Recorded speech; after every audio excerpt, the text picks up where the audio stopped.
Yes, sir. During lunch, we talked with Steve. He went ahead and showed us what he's planning on introducing in the future. We don't have any objection. We're going to withdraw our objection on the one. Okay. We don't have any objection as it relates to the ones he wanted to introduce, with the exception of one. And we wanted to bring that up for the jury got in here. Sure. It's what I've got marked exhibit number 7. It's that text, the one that's blown up there. It's from April 15. April 15th of 2015, I'm assuming. It's April of 2015, yes, sir. Crystal, can I deal with the treatment and Trevor? You is being critical. I'm sick of you doing things for everyone. And I would help you that you don't. You won't deny if you do something for me. Please come, leaving late at night with no way to go. Listen to me. I'm sorry you were mad. And I don't help. And I don't help everyone else about you. Many miracles will fix it. Okay. So those are texts that were found. This is all in discovery, obviously. Texts that were found on the phone between Crystal Rogers and Brooks Houck in about 6 weeks before this incident occurred. I believe I wanted to show that to the Commonwealth before in case they were going to object. They are, and I'd let them state their objection, and then we'll respond. Well, Judge, I think it's hearsay. It's being offered by them as their client's own statement. It's really what they're trying to get in, that she's not home and that she's gone at night. And they're offering it for the truth of the matter that she does this, essentially, is what they're saying. This has happened. Here's you are, you're gone, please come home, you're gone at night. I think there's something on that second line there that where he implies that when you do this, I'm sorry.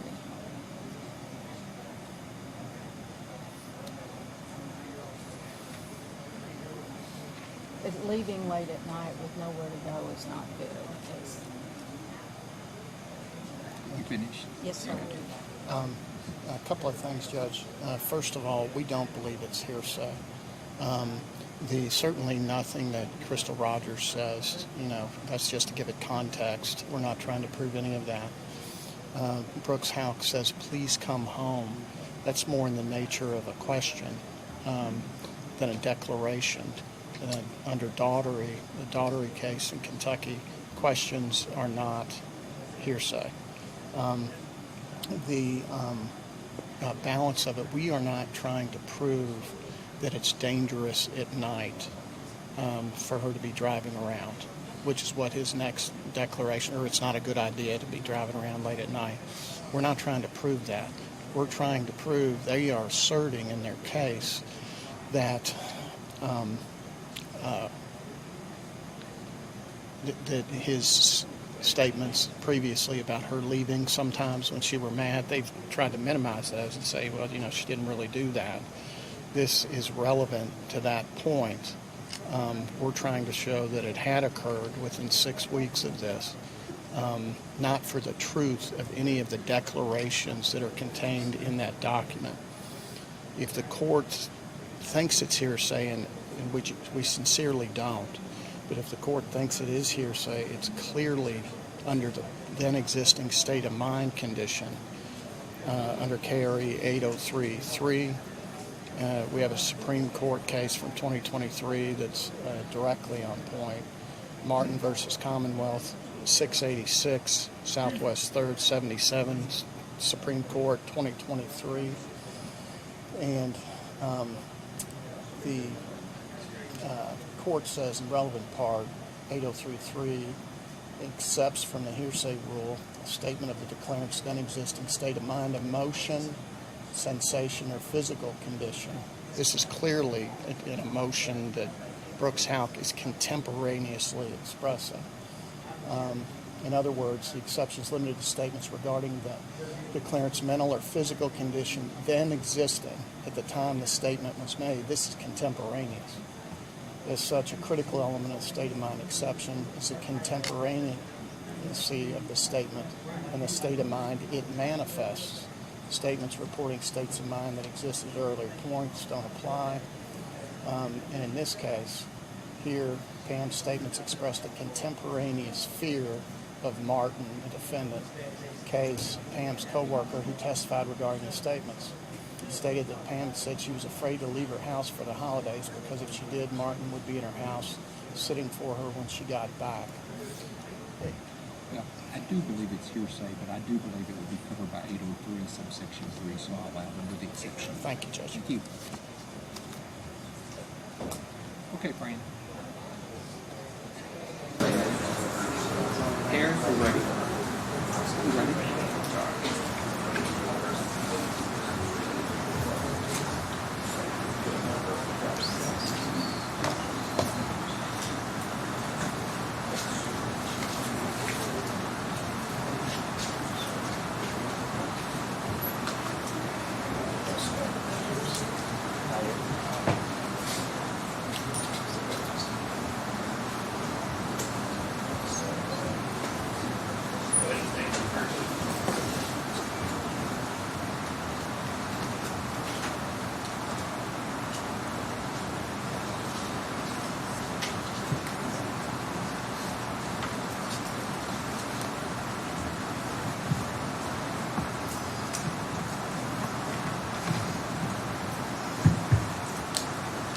At this time, let the record reflect all 15 jurors have returned to the courtroom. Everyone may be seated. Counsel waived the call. Yes, sir. Mr. Shoyne, please proceed. You're still under oath, Detective Snow. Thank you, Judge.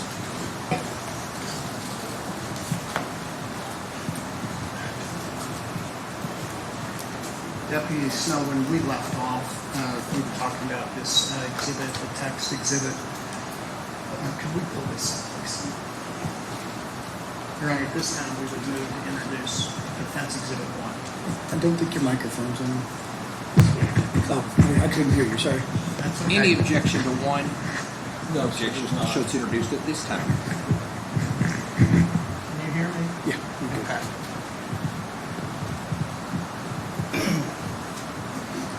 Also, kind of a housekeeping matter. Earlier when we were talking this morning, we were talking about a conversation that you and Brooks Houck had that he had recorded about this tip that you got about Crystal Rogers maybe being on 49. Yes, sir. And that you had advised him of that tip. You had asked while we were talking for a clip or something to refresh your memory on that. Steve.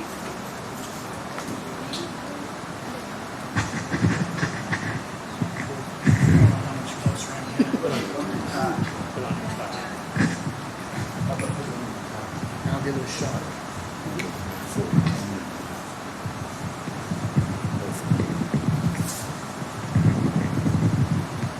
Can you hear me? I'll try to speak up as well. In any event, this is just a transcript.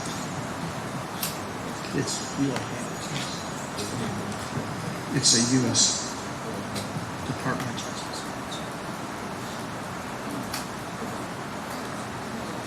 It's just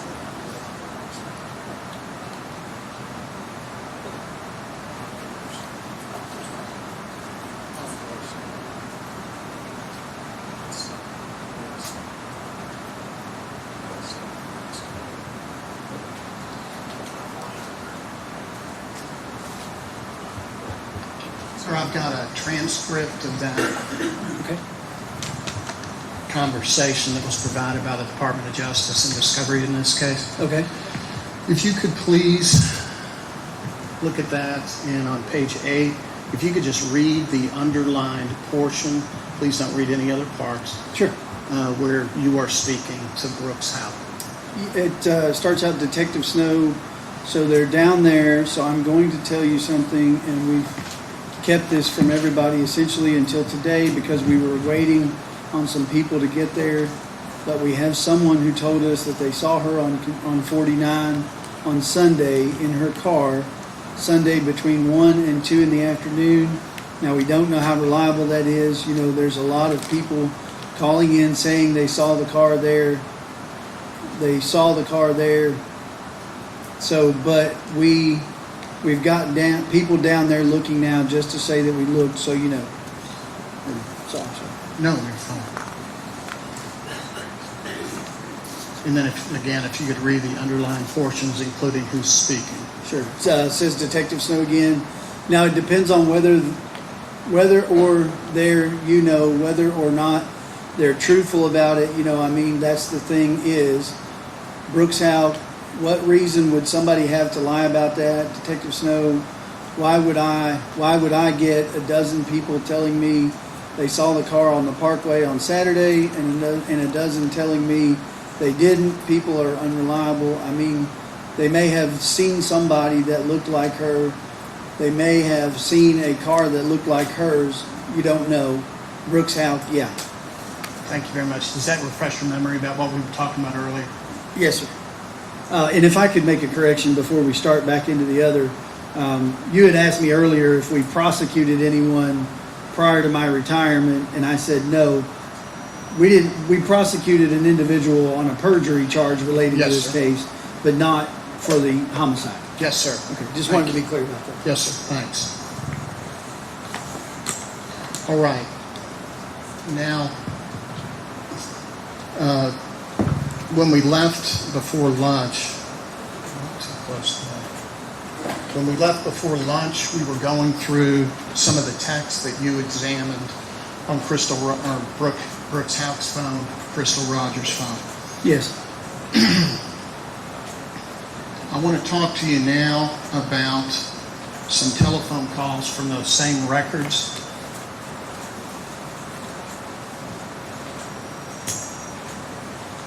You want to see this?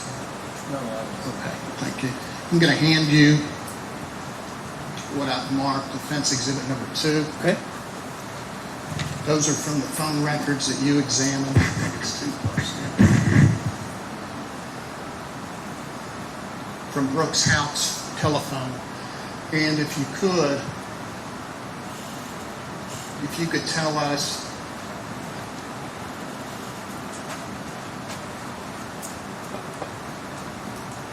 first of all, on the first telephone call from Brooks, what the date and time is.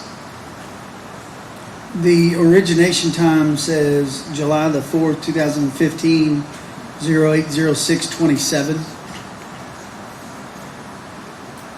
So what time? 8:06 in the morning, looks like. And the originating call is from Brooks Houck Yes, to Crystal Rogers' number, correct? yes. And does it appear from the record that that telephone call was answered? It has a disconnect time very shortly after the origination time. I think we can so I would say stipulate no. it's not answered. I would say no. Okay. And what was the next call from? We'll stipulate with the voicemail. I'm sorry. We'll stipulate with the voicemail. Yes, sir. The next call made from Brooks Houck's phone to Crystal Rogers. Was also on July the 4th, 2015 at 11:18 and 12 seconds.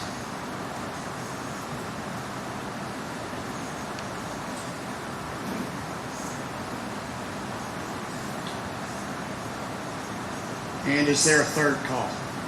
The date, please, and July the 5th, 2015 at 05:41 and 25 seconds.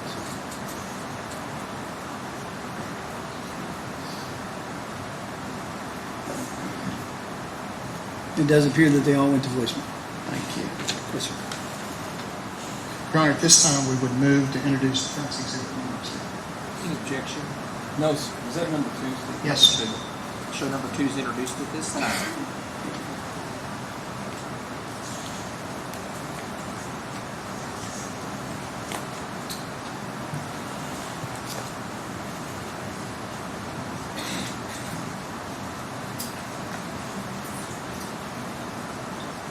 Next, I'm going to show you, I've previously shown this to prosecution, Defense Exhibit 3, text from Brooks Houck to Barbara Roby. Could you tell the jury who Barbara Roby is? She is a family member of Crystal's, and she was a detective with the Bardstown City Police Department. Okay. And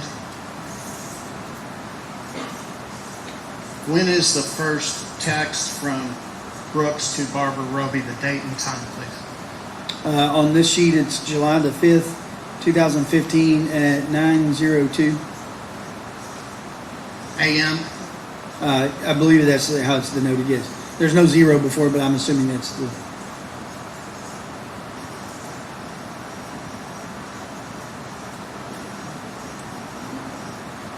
And what does Brooks Houck write in that text? Will you try to get a hold of Crystal for me? I tried to call her, but no response yet. Okay, and then does Ms. Roby reply? The next one seems to be from him as well. The third one also looks like she replies back at 9:28 on the 5th. Let me make sure I'm right here. Yeah, it looks like she replies back with a phone number for maybe an answer to a question he's asking. What's Sabrina's phone number? And he puts a phone number in there. Okay, Are let we me looking see at the if- right thing here? I don't think so. Let me see if we can clear this up. This first text here, and sir, feel free to step down here for me. Let's make sure we got the right. The source address is Brooks Houck's phone number.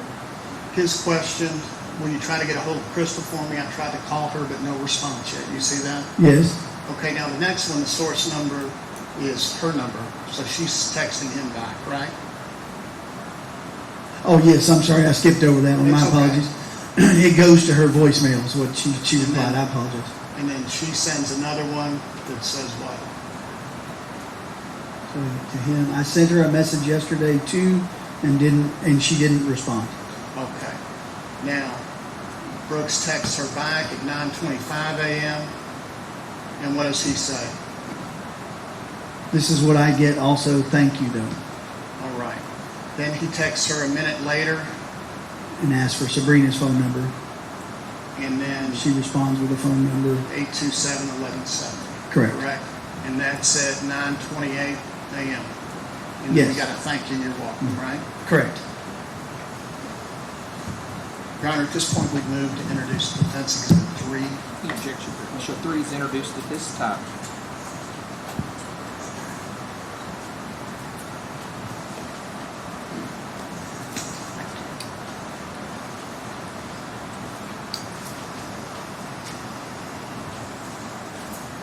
Okay, I'm going to show you what I've shown to defense counsel and marked as defense exhibit number 4. Text messages between Brooks Houck and Sabrina. Okay. And who is Sabrina Ballard? She is Crystal's cousin. Okay. And the first text appears to be just a couple minutes after the one we just looked at, right? 0930, yes. And what does Brooks text to her? What's up? It's Brooks.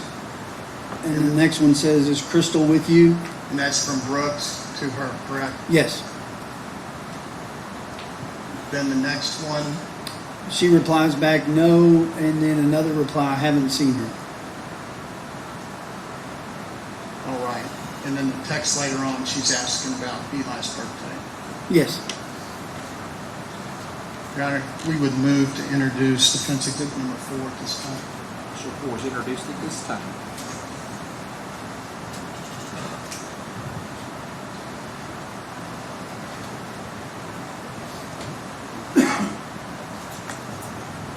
I'm going to show you what I've marked as defendant's exhibit number 5, another text from, or a text from Brooks to Crystal. Everyone is worried sick. Please call me back. Okay. And what is the date and time on that? July the 5th at 4:33 in the afternoon. Your Honor, at this time we move to introduce defense exhibit number 5. Issue exhibit 5 is introduced at this time.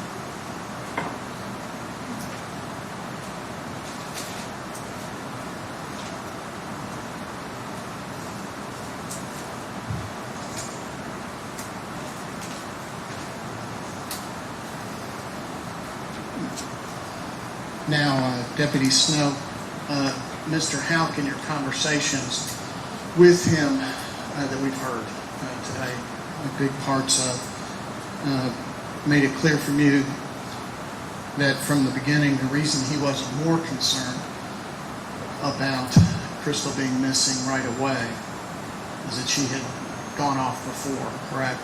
Yes, but he said that that occurred when they had had an argument, and he continued to tell me that they had not argued. I understand. He did indicate on that issue that there was always kind of a recurring issue where she thought that he treated Eli better than her other children, right? Yes, but he made it clear that they had not argued about that day. I understand.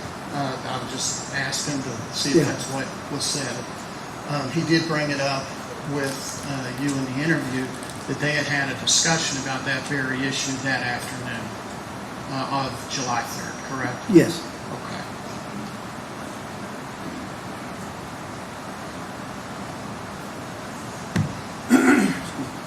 Again, from your review of her phone records, I'm going to show you Defendant's Exhibit number 7. Ask that you look at that and tell us, that's a text thread between Crystal Rogers and Brooks Houck. And what is the date of these texts? If I could ask you a question, it looks like it cut off on this side. Is that the same as this? The number over here is cut off. Is that a 4? Is that the same as these, I assume? Yes. Okay. So it looks like they're dated April 25th, 2015. So that's about 6 weeks or so before this incident, correct? Yes. Okay. Could you read what time did this text on April 25th, 2015 come in from Crystal to Brooks? It's listed at 2056, would be almost 9 o'clock in the evening. In the evening? Mm-hmm. Okay. And what does she write to him? I cannot deal with the way you treat me anymore. I'm tired of always being put on the back burner. I'm sick of you doing things for everyone And then that continues to say what? and never helping me. You won't die if you do something for me. Okay. And then 2 minutes later, it appears that Mr. Houck responds to that text from Crystal, and what does he say? Please come back home. Leaving late at night with nowhere to go is not good. I'm sorry you are mad and don't help. And I don't help everyone else and not you. Okay, and then he texts right after that. Running from your problems won't fix them. Thank you. Your Honor, at this point, we will move to introduce Defendant's Exhibit 7. 7. Did you say 7? Yes, sir. I show 7's introduced at this time. Should be 6. I'm sorry. Yes, ma'am.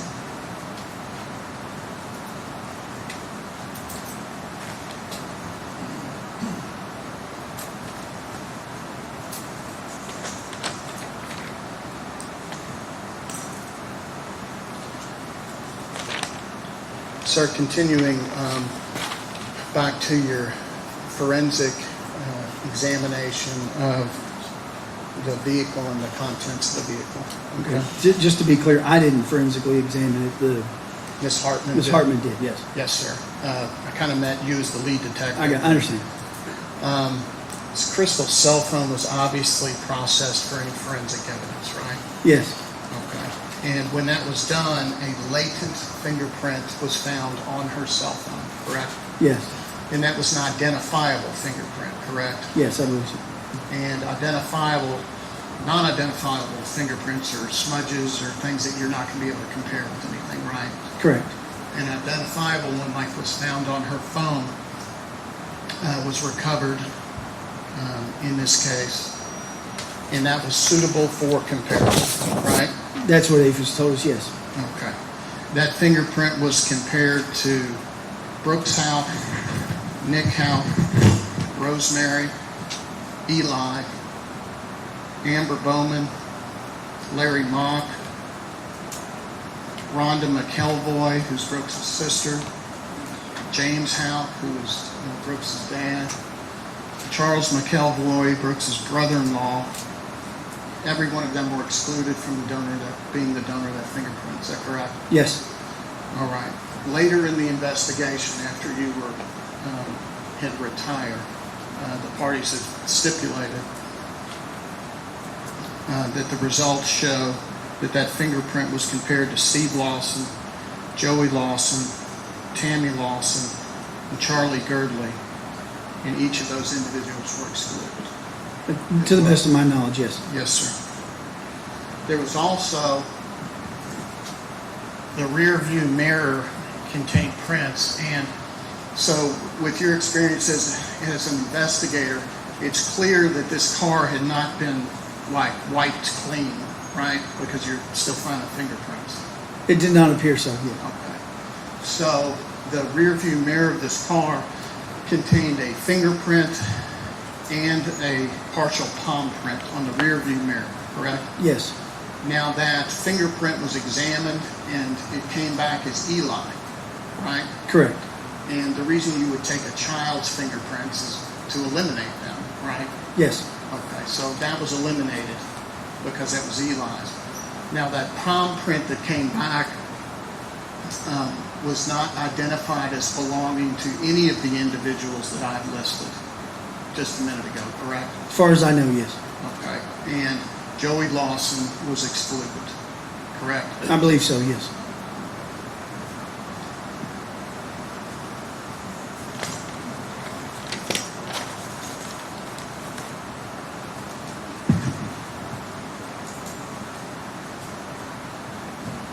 Now, sir, you testified on, I'm sorry, it wasn't you, another witness testified about a phone charger that was found in Crystal Rogers' car, correct? I believe I did. That there was, in the picture, there's a phone charger, I yes, think sir. another witness may have also, but that phone charger, you never tested that phone charger to see if it worked, correct? No, sir, I did not. Okay. In that phone charger, did you testify that that was blue? It appears blue in the photograph, yes. Okay, could we pull up that photograph, please? This is a photograph of the inside of Crystal Rogers' car. That item that she has highlighted, is that what you're talking about? Yes, it appears to be a charger cable. Okay. And is that what your belief is that that is? Yes, Okay.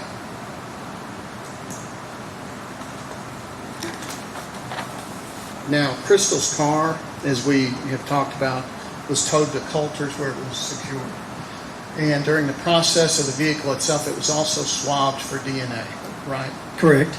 And that's done in a normal course in a serious case like this because human beings, when they're in contact with objects and steering wheels and gear shifts and doors, can leave DNA, right? Yes, It doesn't have to be a body fluid like blood or semen or anything like that. It can come off your hands, correct? that's correct. All right. So the car was thoroughly swabbed for DNA, and the results of that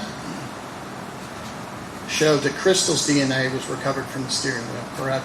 Yes, There was no DNA recovered that could be matched with Brooks Houck, Nick Houck, Joey Lawson, Steve Lawson, or anyone else that we've discussed in this case, correct? that's correct. Also, during that processing, there were tape lifts done with pieces of tape to see if you can gather any hair. Is that right? Or other trace evidence, Or but here, other yes. trace evidence, yes, sir. And that's routine, correct? Yes, And one of the reasons for that in investigations is that hairs fall out all the time, right? And can be Yeah. left behind and transferred easily, correct? Sometimes hairs have enough components left that they can be tested and you can even get DNA results from hairs, correct? yes, sometimes. Right. Now in Crystal's car, there were 13 hairs found on her seat, 38 hairs on her floorboard. Does that sound right? Sounds correct, yes. Okay. And obviously a lot of those, most likely, we don't know, but Crystal Rogers, correct?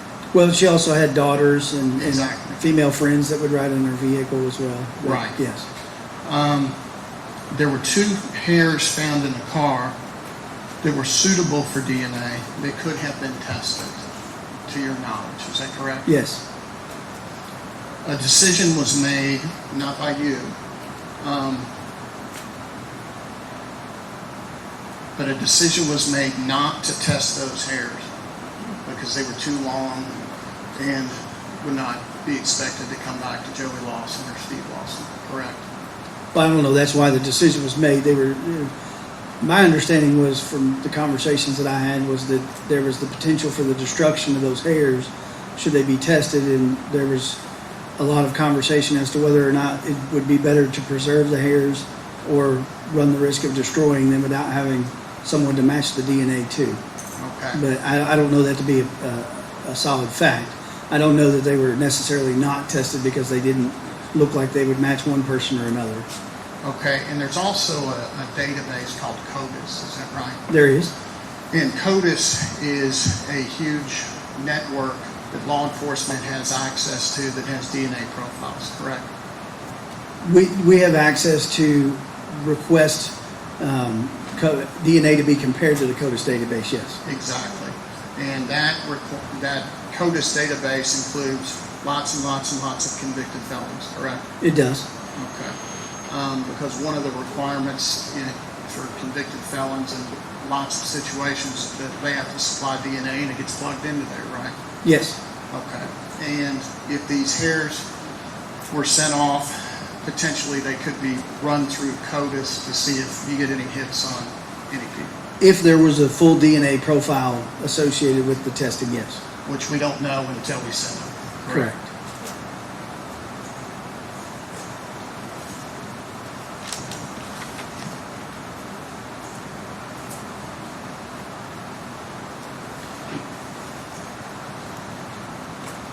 Now, the car was photographed at the scene, and those photographs were introduced on direct examination through the prosecution.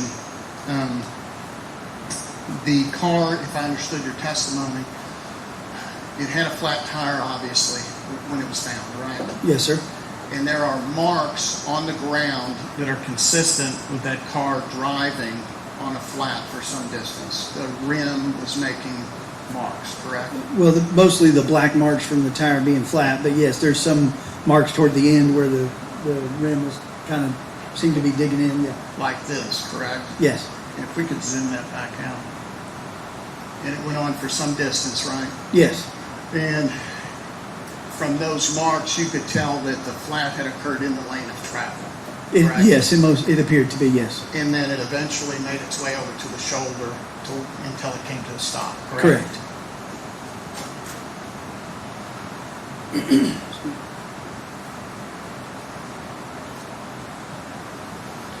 There were also photographs taken of the inside of the car. We could do Exhibit 14, please. I believe this photograph was also introduced yesterday. But on this shows the floor mat and the floor of the car clearly, correct? Yes, sir.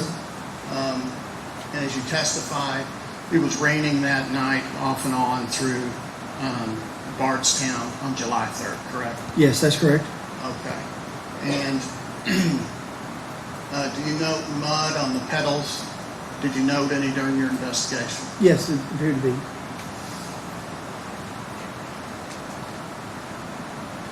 Now, regarding that, and I believe we've covered most of this, but Brooks consented to the search of his home. Obviously, there was no blood, tissue, forensic evidence of any kind found in his home that would be relevant to this case, correct? That's correct. Same with his truck. Yes. You processed his truck, found no evidence of blood, anything that would link to this case, correct? That's correct.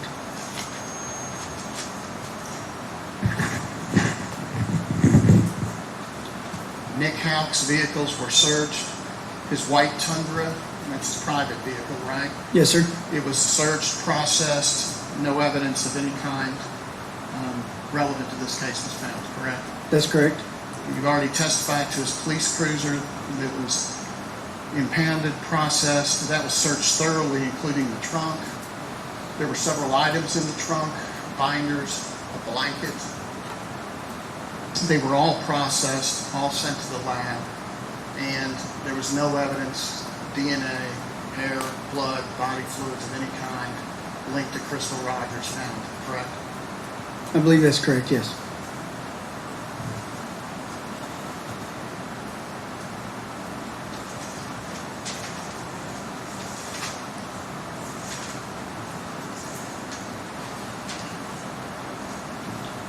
So are you familiar with the Thompson Food Mart at 509 West Stephen Foster Avenue? Yes. Okay. Could we show Exhibit 18, please?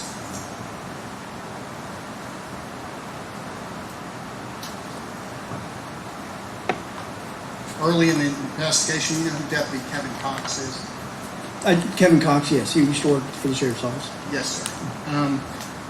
You're aware during the investigation that Kevin Cox went to this food mart and viewed video surveillance from July 3rd and July 4th.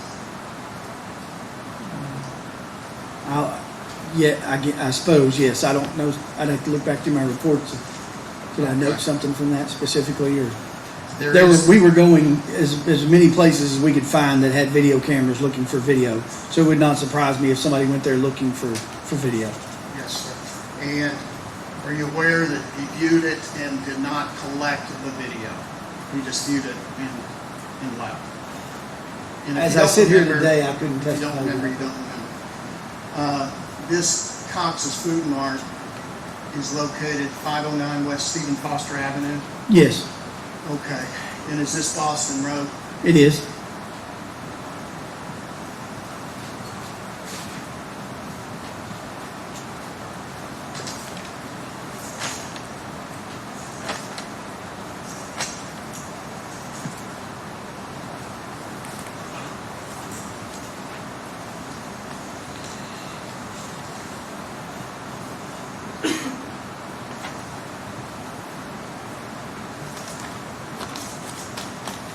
Approach the bench, please.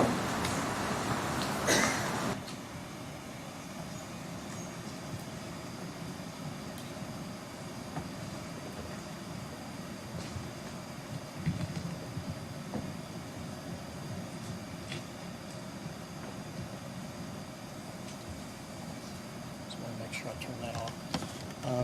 Your Honor, at this point, on direct examination on one of the videotapes that was played by the Commonwealth, or part of the statement that Mr. Houck gave, it was stopped right after he said, "I have all the hope in the world now. Now I'm a single parent," and the video was stopped. In the transcript of that, he goes on to say,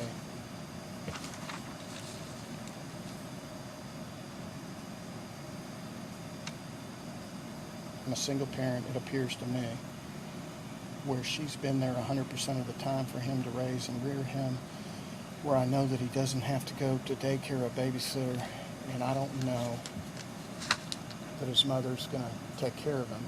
And now, where am I at without that love and support from her? Now I've got a little boy who's 2, who's going to grow up, and if something's not done where she's brought back safely, now one of the very most important people in his life, he's got to grow up without."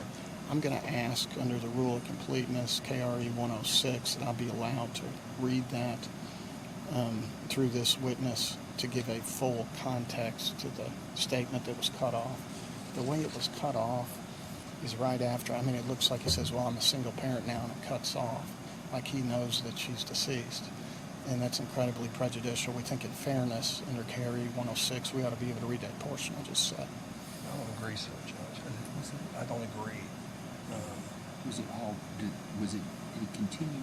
Was there other questions, or was this a continuous answer? It was a continuous answer. And the only thing that the officer says is, Let me see what you. Yes, sir. I'm going to draw a line where I'm going to stop.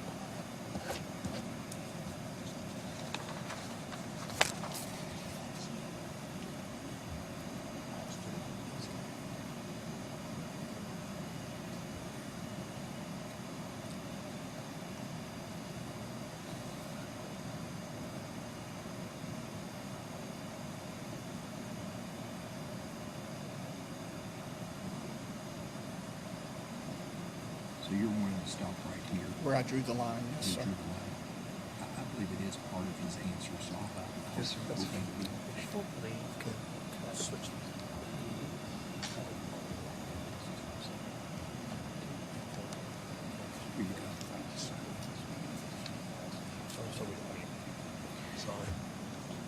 This guy in the front row, I guess a Hispanic-looking guy, he has slept through Shane's presentation. He is now sleeping through Steve's. This front row closest to where Shane's table is. I guess Gary got Gil.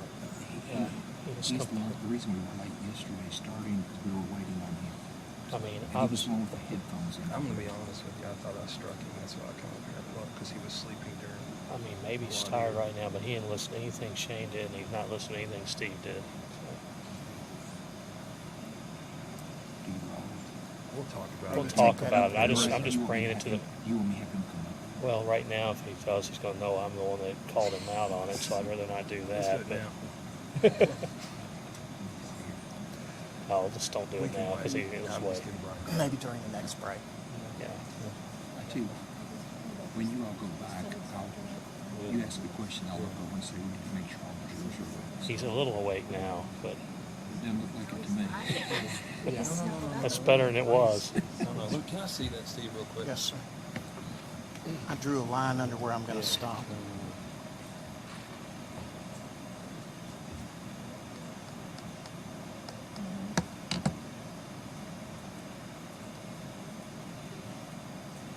This is where it's starting. It's hard to get used to this microphone. I've never been in a courtroom where you had to do It's this. difficult. Yeah, that's terrible. Got enough to keep track of already. Yeah. This is a continuous thing. We ready? Yes, sir. We're ready. Thank you.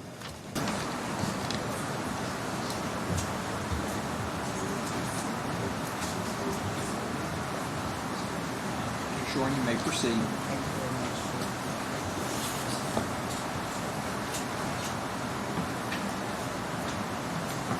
Deputy Snow, I just have one last question. During your direct examination, we watched significant portions of Brooks' House interview from July the 8th, 2015. There was one part. Can't.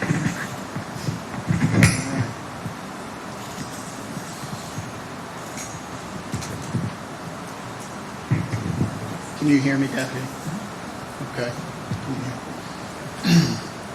There was one part during your direct examination where Brooks was speaking and he said, what I've got to be faced with now, as good a mother as Crystal's been, now nobody's going to love you like a mother. Now Eli has an atmosphere where I've got all the hope in the world. But now I'm a single parent, and then the tape is stopped. Okay? He went on talking, and I'm just going to read the rest of his answer there and ask if you recall that. Okay? When you spoke with him.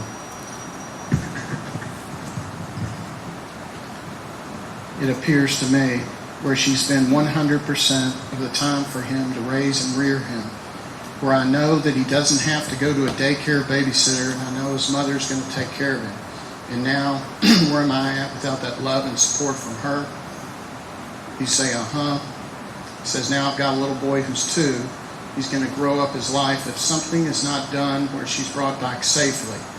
Now one of the very most important people of his life, he's got to grow up with that. Do you recall that? Yes, sir. Thank you, sir. That's all the questions I have. Mr. Coleman?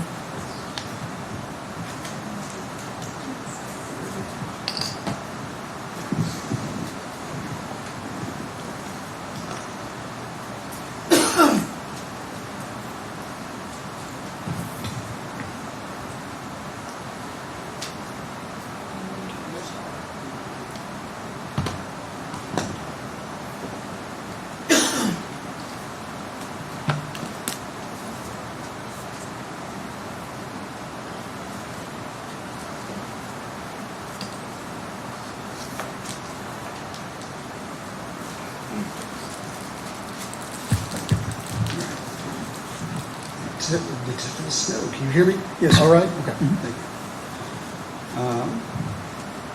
I had just a few questions.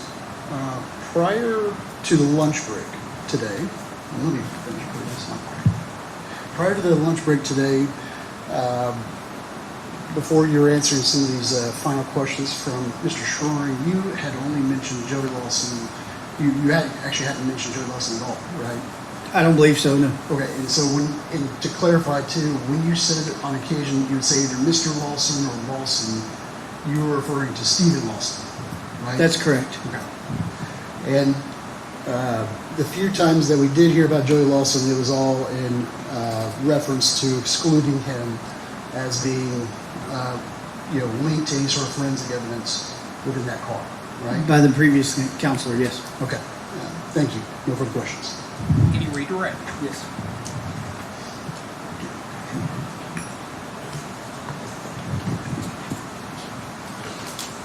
Detective, I just got a few questions for you, okay?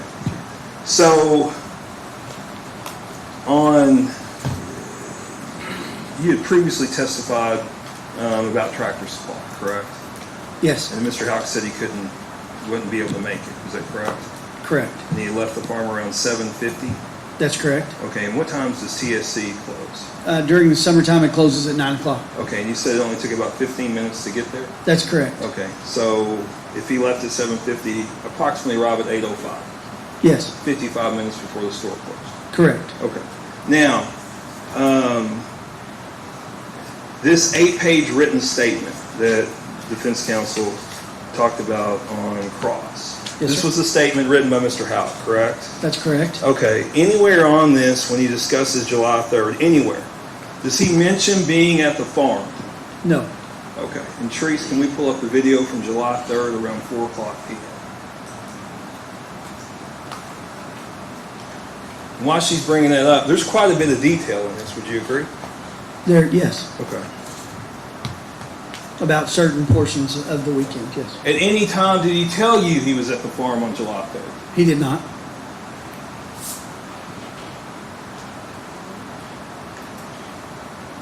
And who? Stop, Treese, real quick.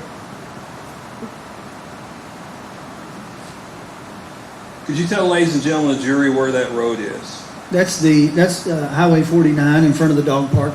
And we've seen this video before, correct? That area, yes. Okay, and the previous times we've seen that, is that when the defendant is traveling to and from the farm? That's correct. Okay. Go ahead and plant trees. And do you see the defendant's vehicle on there? Yes, it passes by going toward Bardstown. Is that there at the opening? That's correct. Okay.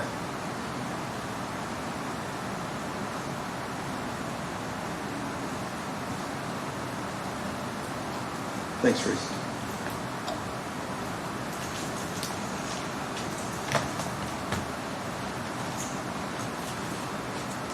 Now, you talked about they were discussing Crystal's car on video. You all were not able to positively identify the vehicle, correct? On video, Crystal's vehicle. That's correct. Okay. Were there other maroon cars that you all saw but not able to identify? Yes. Okay. In Glenview, is there two entrances and exits? Well, just really two entrances. They can be used as an exit on that neighborhood. Yes. Okay. And one of which would you be able to see it on video? Not on the church video or the Circle K video. Perhaps on the Bright Electric video if you went that way. Okay. And could you also have come out of Glenview and turned the other direction? You could, yes. Okay. And would you be able to see on video? No, not from the videos that we had. Okay.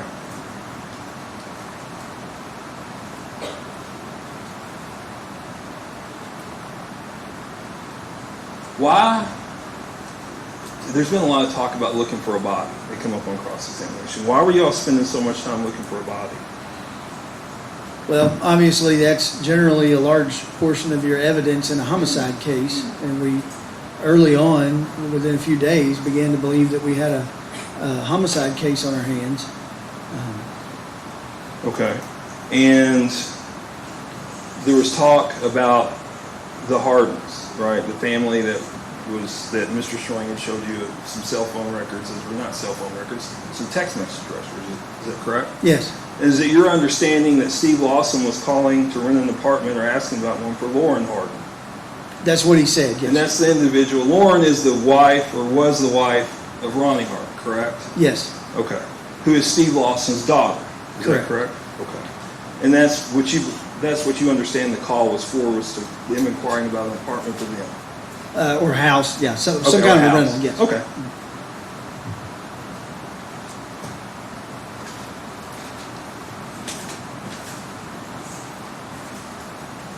Now, what all, Mr. Shoreham was right, you don't want to release evidence in the case, correct? Correct. Okay. The sum total of what was released were interviews, is that correct? I believe so, yes. Okay. And that would have been 2 interviews with Nick Houck, correct? Well, to be fair, I don't know exactly what Okay, they were with all the given, release. But but it was- 2 of them made it to the internet, yes. All right. And it was they were interviews with Nick and Brooks Houck, is that correct? Correct. Okay. All right. Now, we talked about tips. And early on, I think you testified this on direct examination, when I brought up Mr. Terrell's tip, early on, you corrected me, actually, and said you all got a bunch of tips. Early on, did you all have many tips? We had a few. It wasn't an enormous amount. It wasn't for, I couldn't give you an exact date, but it wasn't when we first started the case that we got inundated with them. The Terrell tip came in very early, which is usually, typically when they come in pretty early like that, you give them a little more weight. Okay. And when you told Brooks about this tip, what was his reaction? He was excited about it. He seemed genuinely interested in the video, Okay. In the video we watched, correct? in the interview, yes. Okay. I couldn't say I remember when I told him on the 6th, but during the interview, he seemed genuinely interested in it and in the follow-up of it. He wanted you to follow up on it, correct? Yes. Okay.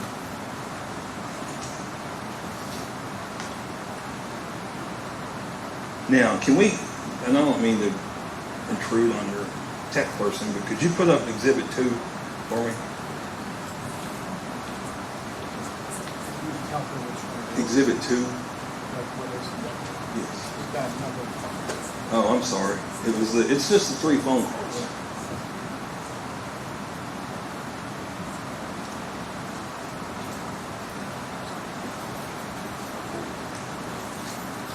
Okay. Can you come over here? Yep.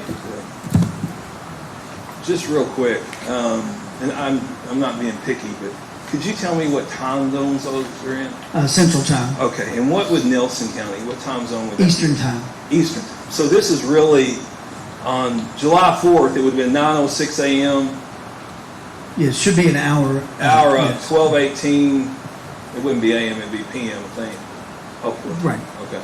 And then 6:41 p.m. on the 5th, is that correct? Yes. Okay. And what I'm adding it up, it looked like over the 36 hours or so that Crystal was missing, Brooks, Houck, the defendant, called her 3 times and sent 1 text. Is that correct? Sounds correct, yes. To Crystal. To her phone. Okay. I know he texted a couple other people asking if they'd heard from her or whatever.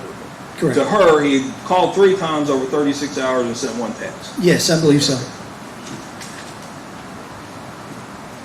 Now, I think you've testified to this, but Mr. Shoring had put up a conversation back in April between Brooks and Crystal, correct? Yes. Okay. And based on the text, did it appear to you that they were arguing or she was upset?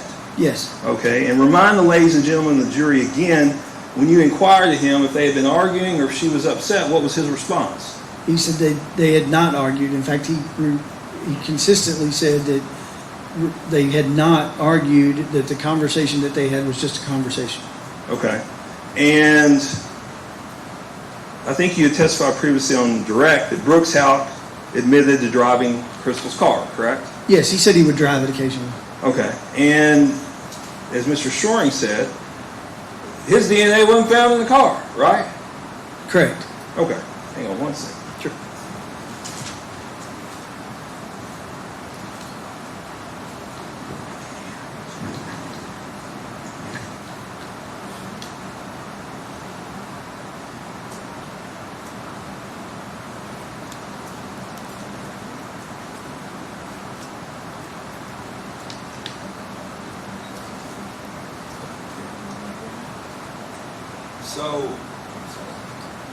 So the first phone call was at 9:06 on 7/4, Brooks to Crystal. That's the first time he called her, correct? Yes, I believe so. Okay, and we have surveillance from that morning, correct? And that's been admitted into evidence. And Teresa, if we can play it. Can we go back to the TV? Yep.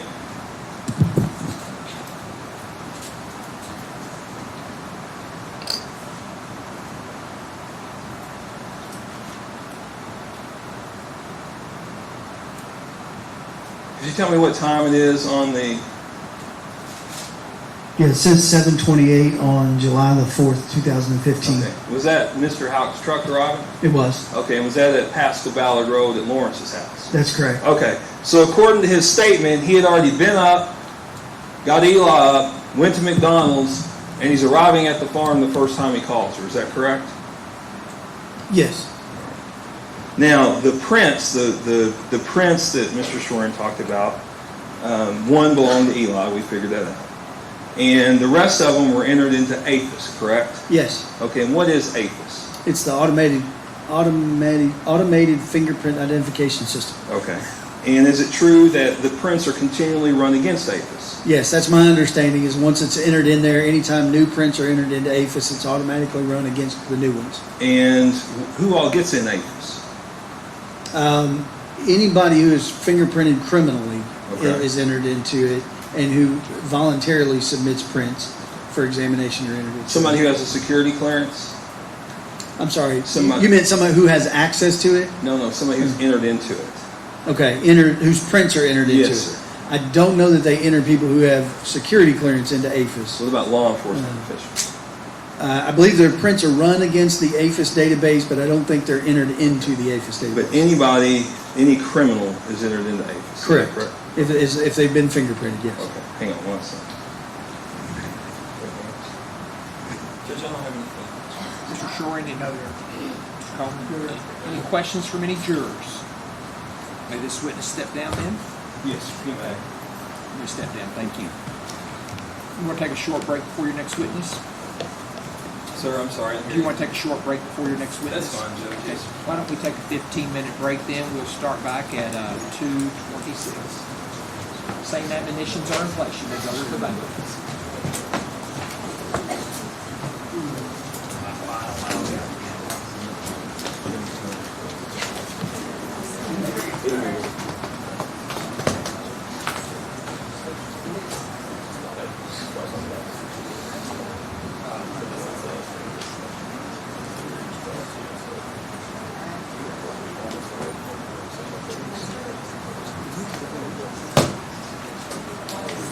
Court's in recess for a 15-minute break.